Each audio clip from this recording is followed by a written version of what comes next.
და იყო, როდესაც წავიდნენ ისინი, იგი შევიდა ერთ დაბაში და ერთმა დედაკაცმა, სახელად მართამ, მიიღო იგი თავის სახლში და მას ჰყავდა და, რომელსაც ერქვა მარიამი, რომელიც დაჯდა იესოს ფერხთით და ისმენდა მის სიტყვებს. ხოლო მართა ბევრს ზრუნავდა, რომ მომსახურებოდა და მიადგა და უთხრა: უფალო, არ ზრუნავ ჩემზე, რადგან ჩემმა დამ მარტო დამტოვა მე მსახურებისას. უთხარი მას, დამეხმაროს მე. და მიუგო და უთხრა მას იესომ: მართა, მართა, ზრუნავ და შფოთავ მრავლისთვის, მაგრამ ერთია საჭირო. ხოლო მარიამმა კეთილი ნაწილი ამოირჩია, რომელიც არ წაერთმევა მას.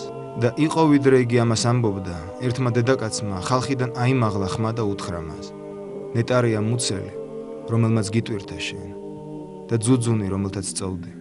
ხოლო მან თქვა: ნეტარია, ვინც ისმენს ღვთის სიტყვას და იცავს მას.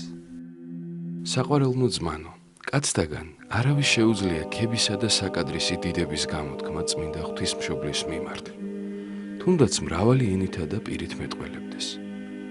რომ შევკრიბოთ მთელი კაცობრიობა, ვერ მივწდებით მისი ღირსებისა და დიდების გადმოცემასა და ქებას, მაგრამ მაინც მხურვალე რწმენით აღვსილნებდავთ ამ საქმეს. წმინდა იოანე ღვთისმეტყველის გადმოცემით, მლოცველ მოციქულებს უთხრა ღვთისმშობელმა მარიამმა: აქ მიეც საქმეველი, მაცხოვარი იესო ქრისტე მოდისო ანგელოზთა მხედრობით. მართლაც მოციქულთა ლოცვის დროს გამოჩნდა ურიცხვი ანგელოზი და ქერუბიმებზე ძალმოსილებით მჯდომარე უფალი. ნათელმა მოიცვა ღვთისმშობელი, მიმართა მაცხოვარმა დედა ღვთისმშობელს: ნუ ხარ მწუხარე, სიხარულით აივსე გული და იხარე, რადგან მოიპოვე მადლი, იხილე დიდება, რომელიც მომეცამე მამისაგან. იხილა ღვთისმშობელმა დიდება მისი, რომლის გადმოცემაც ადამიანს არ შეუძლია.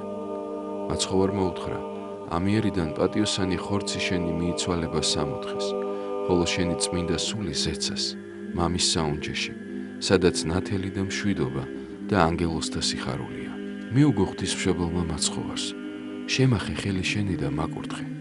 გაუწოდა უფალმა ხელი, აკურთხა ღვთისმშობელი, ხოლო მან მიიკრა გულს მისი მარჯვენა ეამბორა და თქვა: თაყვანს ვცემ შენს მარჯვენას, რომელმაც შექმნა ცა და ქვეყანა, ვევედრები შენს მრავალ საგალობელ სახელს, ქრისტე ღმერთო, მეუფეო, ხოლო ჩობილო ძეო მამისაო, შეიწყნარე მხევალი შენი, რომელმაც ღირსი გამხადე და ინებე ჩემგან დაბლისაგან შობა ადამიანის მოდგმისათვის.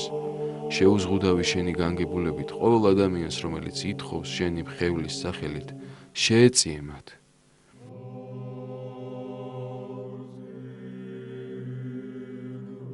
მიუგო ღვთისმშობელს იესომ და უთხრა: სიხარულითა და შვებით აღივსოს შენი გული, რადგან ყოველი მადლი და ნიჭი მოგეცა ყოვლადწმინდა სამებისაგან. ყოველი, რომელიც შენს სახელს ახსენებს ვედრებით, მოიპოვებს შეწევნას, წყალობასა და ნუგეშინისცემას. მიიხედა უფალმა პეტრე მოციქულისკენ და უთხრა: იგალობე, მოახლოვდა ჟამი.